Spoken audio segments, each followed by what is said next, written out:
midway between the Atlantic Ocean and the Gulf of Mexico. At the crossroads of entertainment and imagination, millions come to experience the wonder and excitement of Universal Orlando. Celebrate 25 years of innovation. We were hoping they got our picture whenever our face was doing this. From E.T. all the way through Harry Potter. This ride was freaking awesome. Prepare to be amazed in this inside look behind the scenes at Universal Orlando. What does it take to construct mega rides and build immersive attractions? Hear from the creative experts that make it all happen. As you're flying around, you're actually sitting in a robot, and there are 48 other robots running around in the same space with you. That was unreal. We created Krusty Burger because you have to have a Krusty Burger if you're in Springfield. Halloween Horror Nights is quite literally living a horror film.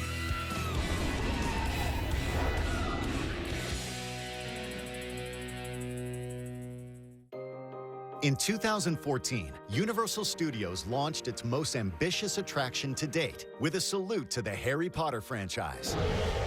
But Universal's history has been rooted in pioneering, innovative, movie-inspired attractions. Its origins date back to the 1980s, when Steven Spielberg began consulting with the Universal team to deliver a destination beyond guests' expectations. The Ride to Movies idea was really coined by Steven Spielberg, who's been our creative consultant all the way along. And throughout the development of Universal Studios Florida, that was really the idea, to put people in these films and give them an opportunity to experience things like King Kong and Jaws and Earthquake. You know, these amazing pictures that prior to that, they'd only been able to see and experience in the movies. Spielberg's vision helped visitors discover their own inner hero. It was a difficult concept to pull off, requiring a new blend of storytelling and technology. The park opened on June 7th, 1990, and Spielberg was there to do the honors. The most popular opening day attraction, the E.T. Adventure, established a lasting style. Spielberg and composer John Williams continued their collaboration. It's the first time a ride was given an original score. The ride starts where the film ended, taking riders across the galaxy to E.T.'s home world. E.T. proved that a single attraction could please people of all ages. Another early landmark attraction was Back to the Future. It would serve as a prototype for the park's immersive thrill rides. Soon after we opened the park, we then opened Back to the Future. And that really was what I call a threshold attraction. It took us to a whole new level of immersion between motion bases and film. The Back to the Future movies were made in the technological dark age. None contained any computer-generated graphics. The film's effects were generated with optical techniques and detailed miniature models. The Back to the Future ride used a new OmniMax projection system. Each frame of film is 10 times larger than a standard movie theater and contains 12 channels of surround sound. The physical element of the ride comes from a dozen DeLorean cars on hydraulic motion platforms. Each car is mounted on 4 pistons, able to rise, fall, and tilt to follow the action on the screen. Universal Studios Florida turned out to be a huge success, and crowds exceeded expectations. Universal got to work on a second theme park, Islands of Adventure. For Islands, we went down a different path to distinguish it from Universal, create an experience where people actually went into these worlds that they had never been able to experience before, like Dr. Seuss Landing, or the Marvel Universe, or Jurassic Park, or Toon Lagoon, where all the characters of the cartoons and comic books came to life. The new park would take 7 years to complete, occupy over 100 acres, and cost a cool $1 billion. Islands of Adventure not only expanded Universal's footprint, but as attendance increased, it allowed the parks to turn their attention to even newer attractions. The team's next endeavor was bringing to life an action-adventure movie with a supernatural twist. Revenge of the Mummy started with a clash between thrills and a story. The Mummy is my favorite ride at Universal. It is a dark thrill ride, roller coaster, that you don't know what's next. There's a wall of fire, there's a roof of fire, there's flames shooting upwards.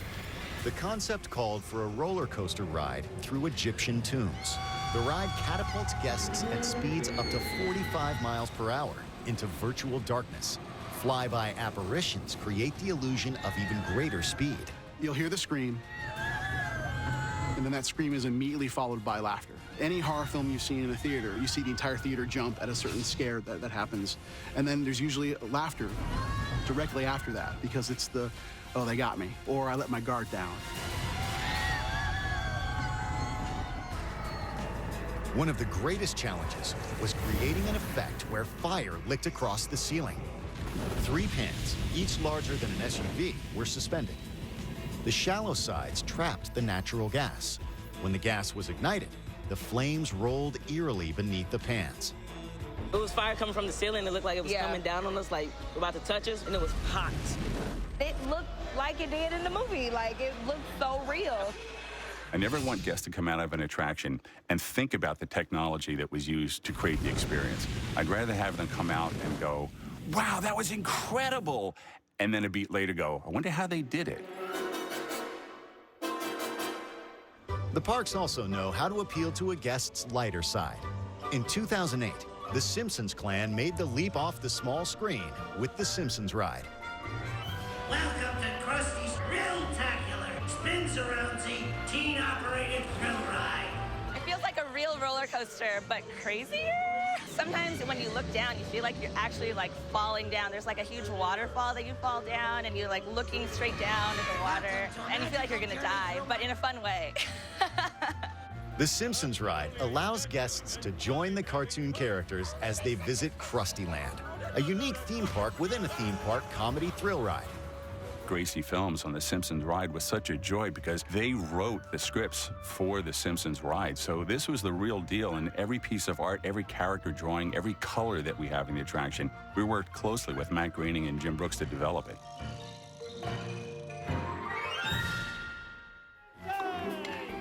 This was the first full-blown ride based on the animated television series. It features no less than 24 characters, all voiced by the original actors. The ride vehicle is precisely programmed to synchronize with the action on screen. A new digital video projection system was devised for the lofty purpose of making Homer's rear end appear 60 feet tall. After the ride, guests are invited to visit the Simpsons' hometown of Springfield, from Krusty Burger to Duff Brewery and Moe's Tavern. Insiders like travel blogger and Universal consultant Angie Orth know where to grab Homer's favorite foods. The world's first permanent Quickie Mart is in the town of Springfield at Universal Orlando. Apu is there, you can get a squishy, you can get those donuts with the pink frosting, sort of any of those special products that you can only get in Springfield, you can get at the Quickie Mart. A year after the Simpsons ride debuted, a new presence arose to tower 17 stories high. Universal built an interactive thrill coaster, merging music, technology, and adrenaline. Hollywood Rip Ride Rocket was a chance for us to do something really unusual. I mean, take a thrill ride and build music into it, and not only are you able to select your own music and score your own ride, but you can also create your own music video in the process. Riders use personal touchpads to program the soundtrack for their ride. When you first get on, you put the lap bar over you, you see the screen, and they give you all these choices for what songs you want to pick for your ride. But there's also a secret playlist, so all you have to do is hold down the logo for 5 to 10 seconds, then it'll give you the option to punch in some secret codes. Now, you have to research the secret codes before, and you can find them online, but you choose which one you want, and then you get sort of that extra special VIP rock and roll experience. Their selection screeches out at 90 decibels as they hurtle through a stomach-churning series of aerial maneuvers. When you get on Rip Ride Rocket, the first thing that happens is you go straight up to the sky. And it feels like you're going forever, and it's really scary. And that's the moment where you think, why am I doing this? I don't even like roller coasters that much, and I should be off this thing.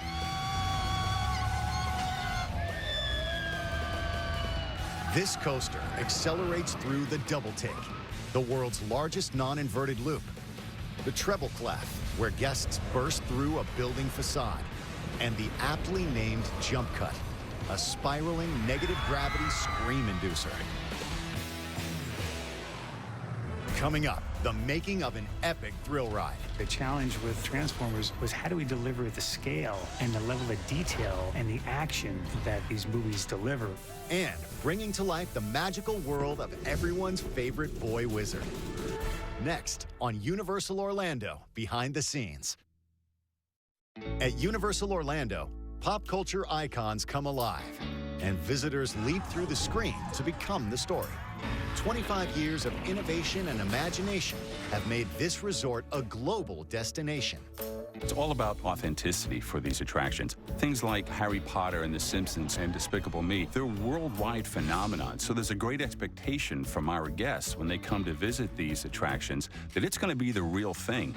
This is the one place on Earth where anyone can mingle with the mischievous minions of Despicable Me in the aptly titled 3D ride, Minion Mayhem. Ready? Great! We wanted to do something that was very, very specific just for a Universal guest experience. It wasn't the first film, and it wasn't based on the second film. It was its own story. So we decided to turn guests into minions. What could be better than becoming a minion? The events take place exactly 1 year after the first film and follow Gru's daughters as they celebrate the anniversary of their adoption. We wanted to have that same emotional experience with those characters, but we wanted to have something that was completely different. The ride itself appeals to the heart and the solar plexus. A whimsical tale plays out while riders enjoy the ups and downs of a sophisticated motion simulator. The 3D system that we use is Infotech system, and it's really an amazing system that the clarity of the off-axis viewing on these attractions where you have the Infotech 3D system is spectacular. In some of the old ways, things would get a little fuzzy or the color would change, but the Infotech system allows us to bring guests right up close to the screen or a little bit off-axis to the screen, and you feel like you're still in the middle of all the world. Guests exiting the ride are directed into a disco, complete with interactive video screens, where they can boogie down with a minion. In 2013, Transformers The Ride 3D burst on the scene. Riders fight alongside Optimus Prime and Bumblebee, desperately trying to keep the Allsparks safe from enemy hands. Its bone-jarring mix of high-definition film and flight simulation make riders one with the robots. In the words of Michael Bay, director of the Transformers movies, the ride envelops the audience and makes them feel like they're in the world of Transformers. Transformers is an epically huge ride. It's loud and it's just like the movies, and there's a ton of these robot creatures fighting each other, and the sound effects are amazing. Oh my gosh. It totally feels like you are in the movie. It was so real, and like it's the 3D effects. They jump on your car and you jump back, and it's hard to keep your eyes open when things are flying at you, but there are always things flying at you. Transformers took more than 2 years from concept to completion. It carried on the tradition dating back to the E.T. adventure, a freewheeling collaboration between the original producers and Universal's creative team. You spend a lot of time on the details. We worked with the writers who worked on the original film, and with Michael Bay, the director of the great Transformers series. The authenticity of bringing Michael's vision into the media was enormous. It was as big as Megatron, because nobody knows those characters better than Michael. He saw what it was like taking it from the two-dimensional screen and bringing it into a three-dimensional reality for the attraction. Well done, Freedom Fighter. But Universal wasn't done topping itself. Coming up, see the epic creation of the wizarding world of Harry Potter. We started with what are the most compelling parts of the fiction that we could bring to life, and that's where we began the journey. Harry and his friends take center stage for the making of one of the world's most immersive and technologically advanced theme park attractions ever built. Next on Universal Orlando, Behind the Scenes.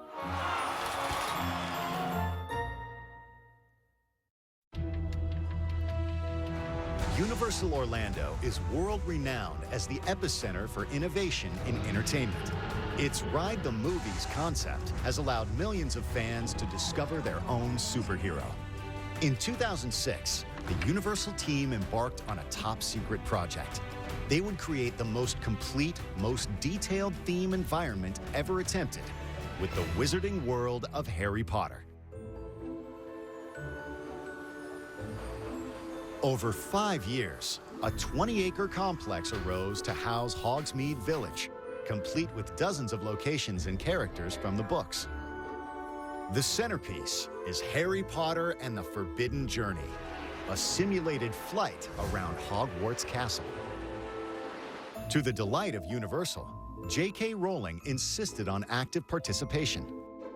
No expense was spared in creating this unique themed environment, and even today, $265 million goes a long way. To ensure authenticity, Stuart Craig, production designer on all 8 of the Harry Potter movies, oversaw development and construction. It's about a 4-year process. It's kind of like a film production would start. You start with storyboards and with scripts or treatments. Very small team, and then as you go along, the team gets larger and larger. I mean, we start with 8 or 10 people, and by the end, there's about 300 or 400 people that are working on that, plus a lot of craftsmen that are around the world, vendors and companies that help us develop this. At every point, original artists were brought in to recreate their magic. Even the same musicians heard on the movie's soundtracks recorded new arrangements for the park at London's Abbey Road Studios. The Harry Potter stories are some of the greatest epic tales ever told. Over 4,500 pages of text and nearly 20 hours of feature films. Was there any way to match the sky-high expectations of the world's millions of devoted Potterites? With Wizarding World of Harry Potter, you had these 7 fantastic books, and J.K. Rowling just did an amazing job of creating these really compelling characters and these wondrous magical places that you conjured in your mind as you read the books. The Hogwarts Castle was a key part of that iconography of the fiction, so that was really the anchor of the Wizarding World of Harry Potter at Hogsmeade, and then of course there was the Hogsmeade Village. What we hoped was that people would come through the arch of the Hogsmeade Village and they would be awestruck, and ultimately that is what happened. I mean, you could stand there on opening day and see people come through that gate and their eyes would light up and their jaw would drop and some would shed a tear that they would actually be able to go to the place that they felt so strongly about from both the books and the films. When you come in through the arch of Hogsmeade Village, you get a great view of the entire village, but also you start getting a little peek of Hogwarts Castle. So that was designed purposely. And as you come around the street, which curves around, of course, you want to reveal more and more about the village, and eventually you get the full reveal of Hogwarts Castle. Creating a 1,000-year-old village required several trips to the old country. We actually went to Scotland, we took samples, we took molds of real stones from Scotland. We took a lot of photos of what the finishes were like, how the stones aged, the moss that grows on the stones, the snow melting, what does it look like in the spring, all these really important details that make things authentic and look absolutely real. I think it's the best theme park experience in the world. Anywhere I've been, it kind of ruins you for every other theme park you go to because it's so immersive. The details are so good.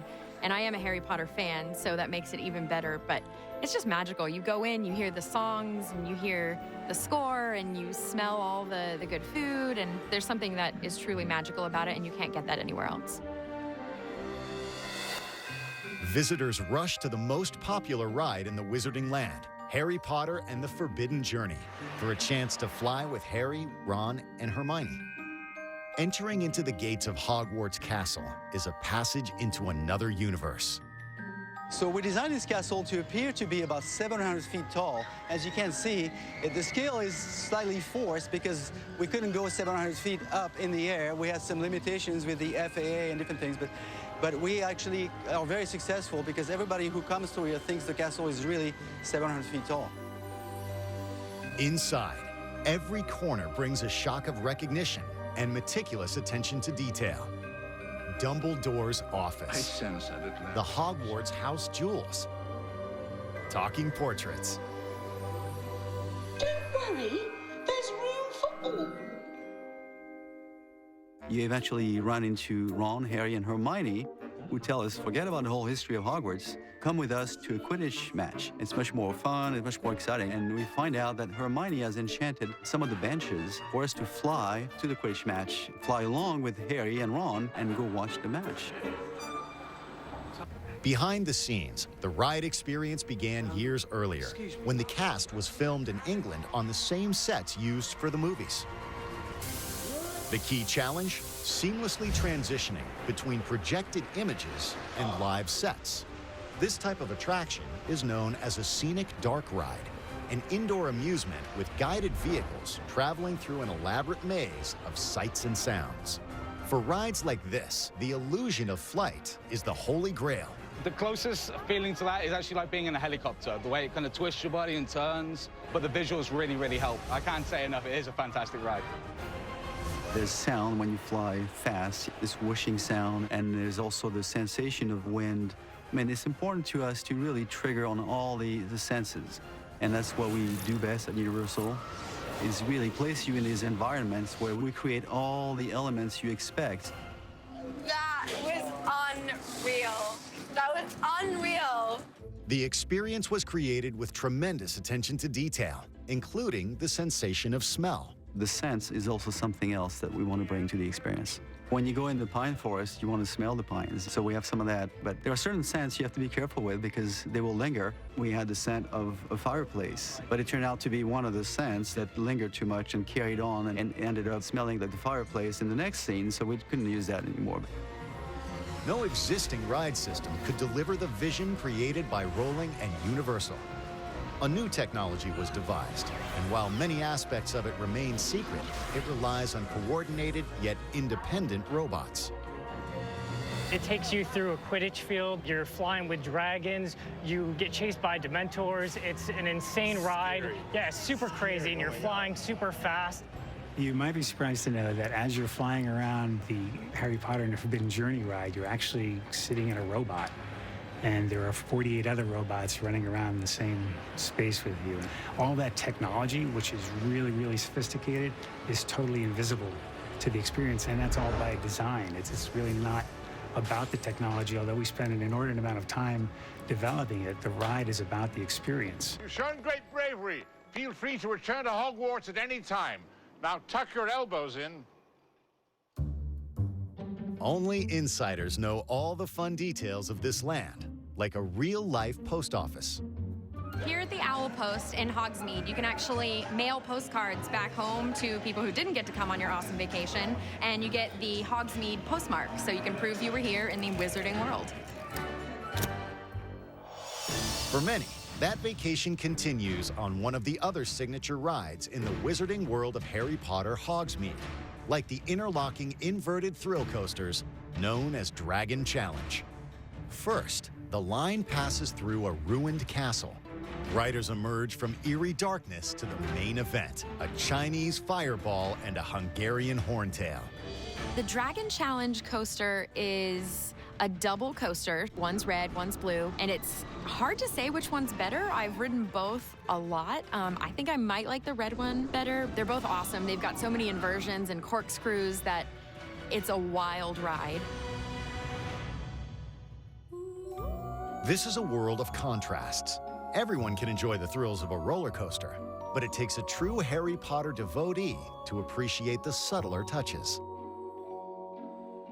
There are so many layers to the wizarding world of Harry Potter. Just in the windows, if you take the time to look at every single window, you'll see this attention to detail, especially if you've read the books. You really see every nook and cranny is filled with details that a real Potterphile would appreciate. Even Harry Potter's food and drink have been faithfully recreated. So we did go and meet multiple times with J.K. Rowling in Scotland. And one of the trips, we came along with our chef Jason, and he had concocted this little special mix of butterbeer and pumpkin juice. And we had a tasting with J.K. Rowling, and she tried it, and we all knew right away that when we saw her smile, we had hit the nail on the head. This was really what she had envisioned. Hogsmeade isn't just a location, it's a place, it's a feeling, it's food, it's a sound, it's a smell, and here all of that's captured. When you walk in, you're like, I've been here before, I know that store, I know the Three Broomsticks, and it's just I think it's just amazing. Shortly after we opened the Wizarding World of Harry Potter at Hogsmeade, it became apparent that it was wildly successful. People were just thrilled with the results, so we pretty quickly went to work on expanding it. The conventional solution? Add more Harry Potter space right next to the original attraction. But the wizards at Universal saw a better way to maximize the Potter experience. They would build the iconic Hogwarts Express train and use it to link two different parks. We thought, how cool would it be to build London and hide Diagon Alley, as it is in the fiction, behind this full-size facade, and then be able to connect the two with the Hogwarts Express, which is really true to the fiction. I mean, they aren't geographically close together in the story, so because we had these two theme parks, we were able to really create the authentic experience of having the two places and having the train of the Hogwarts Express connect the two. Hogwarts Express train is an exact replica of the one from the films. On board, the experience surrounds riders. So to be able to create this whole experience along the way when you ride the Hogwarts Express, we had to invent some new technology as well, because really you're riding from one park to another, and you're really going backstage at Universal Orlando. And we didn't want the guests to be suddenly taken back into Orlando and Florida. So once you get onto the train, we have a special screen technology that is seamlessly going on and takes you along to all the scenery from Scotland all the way to London, or London and back to Scotland. The lush countrysides of England and Scotland roll by, punctuated by startling sights like Hagrid on his flying motorbike and the Weasley twins on brooms. Look the other way, and familiar characters come romping down the train's corridors. Coming up, the creation of the Wizarding World of Harry Potter, Diagon Alley. Almost as a joke, we placed the dragon on top of Gringotts Bank, and we all looked at it and thought, oh my God, this is meant to be. Next on Universal Orlando, Behind the Scenes. The Hogwarts Express takes visitors to Universal Studios and part 2 of the ultimate Harry Potter experience. Over 5 million guests have traveled on this train, about 20 times the entire population of Orlando. They enter Diagon Alley, a twisting labyrinth with no straight lines, moody and mysterious from the get-go. Usually there'll be a big sign out in front of an attraction, but because Diagon is hidden in London and we wanted to be as authentic as possible, there is no sign to Diagon. There's just the opening in the brick wall that you walk through. So that took a little bit of convincing that we'd actually be able to be really true to fiction and hide the entrance. Once inside, watch out for scary creatures. Almost as a joke, we placed the dragon on top of Gringotts Bank, because in the stories, the dragon escapes the bank with Harry, Ron, and Hermione. And we all looked at it and thought, oh my God, this is meant to be. Practitioners of the dark arts can find all they desire in Nocturne Alley and its infamous shop, Borgin & Burke's. Nocturne Alley has a black light, and when you go in, suddenly you can see the location appear on your map. It's very dark, it's very scary in there, but there are some really fun things to see. Harry Potter acquired his very first wand at Ollivander's shop, and now Muggles can follow in his footsteps. Travel blogger and Universal consultant Angie Orth explains the ins and outs of wand selection. When you come to Diagon Alley, you have to get a wand from Ollivander's. He is the master wand maker, and he's the one who can help you pick out exactly which one is perfect for you. And once you get it, you can walk all around Diagon Alley, and there's secret little places to do magic. You don't want to miss it.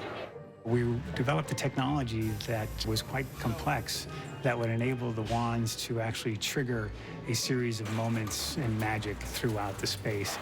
People of all ages love to get the wand and go out and search out these moments throughout the land and cause these things to happen by casting spells that they remember from the fiction. I felt like a character in the movie, like just walking through for the very first time, like Harry in the first movie. It just took my breath away. All this is merely preamble to the main attraction in Diagon Alley, Harry Potter and the Escape from Gringotts. The line for Gringotts Bank can be kind of long, but don't worry about it because it's an amazing queue. You walk all through the amazing lobby with this unbelievably large and expensive chandelier. There's goblins everywhere, animatronic. They're so cool and so lifelike that you feel like they're staring into your soul. So watch out, they're very cranky. Move along to the security office to have your Gringotts identification photo taken. So for the goblins, what we did is we really studied the expressions from the films, and we did duplicate the exact same motion and expressions, because what we found is the fans that come and visit Gringotts Bank and all the Wizarding World of Harry Potter are really wanting to see if it's true to the films. So they will come here and videotape the goblins and go back to the films and then pause the films and realize that, wow, this is exactly like the films. It's the same faces, the same expressions, except they come to life here. I must get back to work. Escape from Gringotts is a motion-based roller coaster thrill ride that immerses riders in the action on screen. In Gringotts, we saw the opportunity to have the villains play a much bigger role. So being able to place Voldemort and Bellatrix Lestrange in that environment and bring us face to face with that aspect of the fiction was really something that we thought would be quite compelling, and it turned out to be just that. It wasn't the first ride to combine 4K animation with 3D projection and live action, but it was the first to do all that within 360-degree sets. You totally felt immersed. It was surrounding you, and you just couldn't wait till the next thing that happened. It was exciting. It just felt like a rush going through. There are sections of the tracks that break and make you fall down deep under the bank. There are moments where you're face to face with the dragon. You can feel the heat, you can feel the fire from the dragon. Giant trolls are coming and breaking a section of the track and throwing us down other sections of the bank. It's really everything amped up to a level that we hadn't done before. You should be safe in there! It's a new experience, 3D, with the roller coaster ride while you're kind of immersed in the 4D. It's new. I mean, this is definitely different. Soon, riders are journeying through cavernous vaults and are thrown into the iconic moment from the films when our three heroes break into the bank to retrieve a magical Horcrux that could defeat Lord Voldemort. Up next, step into a universe all its own at Marvel's Superhero Island. Some people have coffee in the morning, and I'll take a ride on Hulk. Well, you're really there with all these characters one-on-one. Next on Universal Orlando Behind the Scenes. While both Wizarding Worlds are filled with surprise and delight, Universal's Islands of Adventure has 7 spectacularly themed lands designed with the thrill seeker in mind. So you're in 7 different lands, 7 different islands with some of your favorite heroes that you actually go through the adventure with. So it's really a participatory kind of park where you're really there with all these characters one-on-one.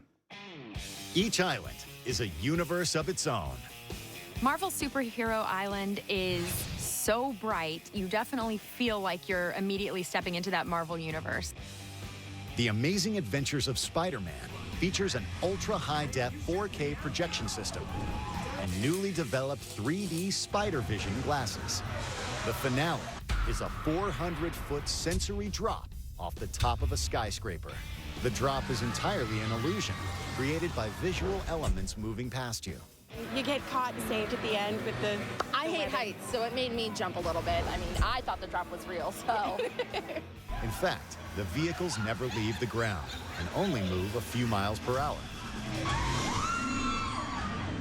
The Incredible Hulk coaster was also one of the original attractions at Marvel Superhero Island. Riders get launched out of a gamma ray tube into a zero-G roll 150 feet in the air. The ride catapults guests from 0 to 40 miles per hour in 2 seconds flat, with the force of a jet taking off from an aircraft carrier. Some people have coffee in the morning, and I'll take a ride on Hulk. To have the opportunity to do what we do, to create these experiences and to do it and get paid for it, that's a treat. The launch of the Hulk draws so much power that the city of Orlando won't allow Universal to use their electricity. Instead, Universal has on-site turbines that propel a new launch every 60 seconds.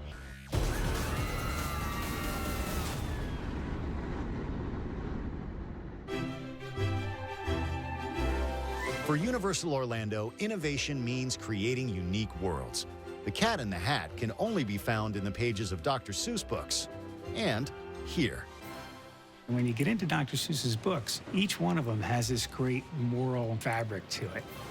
In addition to the wonderful rhyme and the words and the story and the characters, each one of them has this great message. So it's really important to us and to Audrey Geisel, Dr. Seuss's wife, to bring that all to life. There are no straight lines in Dr. Seuss's books or in Seuss Landing. While the whimsical island was under construction, nature became an unlikely collaborator. When Hurricane Andrew came through South Florida several years ago, the palm trees got very twisted. So a lot of those palm trees were brought up to use in Seuss Landing because they're already kind of wonky and no straight lines, and they were a perfect fit. Coming up, witness the park's terrifying transformation. During the month of September and October, the park literally transforms into a living horror film. You go through those turnstiles, and you're going to be faced with nightmares that you could only dream about. And get a sneak peek of the newest monster attraction. Next on Universal Orlando, Behind the Scenes.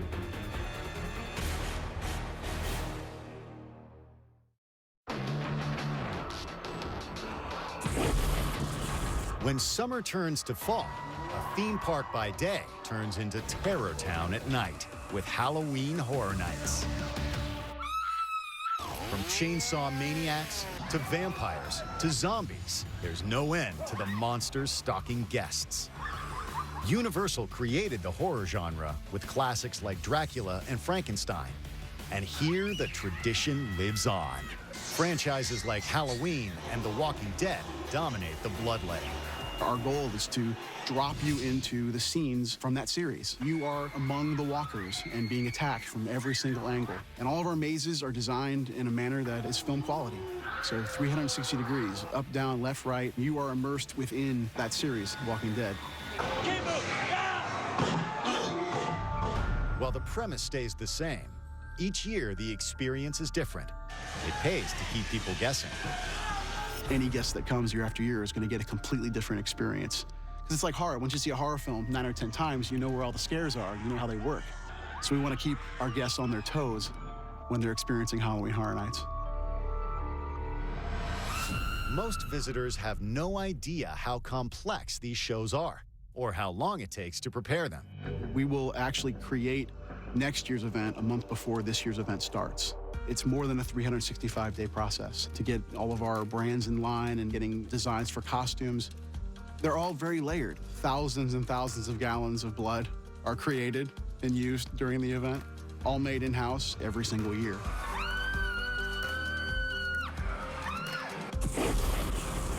We also like to employ even smells into the mazes. We have an entire meeting with a vendor who creates smells for our event. Anything from charcoal to wood burning to various stages of decay. And it's a very unique meeting because we basically get these vials and these little tabs that we have to kind of smell and see if it's something we want to put in the maze. Yeah, you don't want to go before or after lunch. Like so many of the attractions here, Horror Nights are all about evoking screams and laughs. There are many individuals that go through the mazes that absolutely lose their mind. They can't be consoled. They're coming out on their hands and knees. They're screaming and yelling. They're leaving the maze and running hundreds of feet beyond the exit, thinking they're still inside the maze, and then they're laughing. And then it's like this almost communal moment, but, you know, with whomever they're with, that we made it, we did it. It's kind of a rite of passage.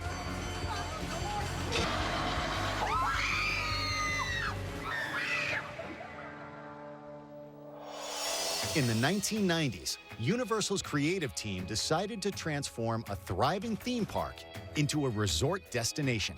They would build City Walk, a nighttime complex including more than 20 restaurants. The expansion reached fruition with the construction of 4 themed resort hotels: Hard Rock Hotel, Loews Royal Pacific Resort, Loews Portofino Bay Hotel, and Universal's Cabana Bay Beach Resort. The idea here is that your vacation doesn't end when you leave the theme park. When you come back to the hotel, we want you to continue to have fun. All the pools at the property are great immersive experiences with water slides, lazy rivers, interactive play areas. Most hotels are just a short water taxi ride to the park, and all offer guests the chance to beat the lines by entering an hour before the general public. This property, Universal's Cabana Bay Beach Resort, the idea here is that you're not really captured in a place as much as you are as a time. This is the late 50s, early 60s, load everyone up in the station wagon and drive down to Florida. This is the beach vacation of the 50s and 60s. The essential ingredient is a sense of authenticity. Years are spent on fantastically detailed research. Before the Loews Portofino Bay Hotel was built, an army of artisans swarmed across Italy to acquire designs and materials. One of the things that's interesting about Portofino, if you look at the detail of the architecture, the facades are relatively flat, and then we paint them with trompe-l'oeil paint to make them appear to have more depth than they do and to give this aesthetic of brick and what have you.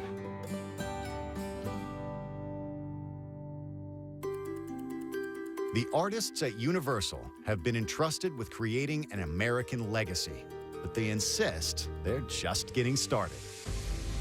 Here at Islands of Adventure, we're going to actually bring you to Skull Island and face-to-face with King Kong himself. Skull Island Reign of Kong is going to be unlike anything we've done before. The whole premise is that it's the early 1930s, and you're on Skull Island to discover a species of unknown origin. But things go awry, and it quickly turns into a fight for survival. We have an enormous ride vehicle. That's our expedition truck. You'll go through temple ruins, dense jungle. You'll meet hostile natives, and finally come face to face with King Kong himself.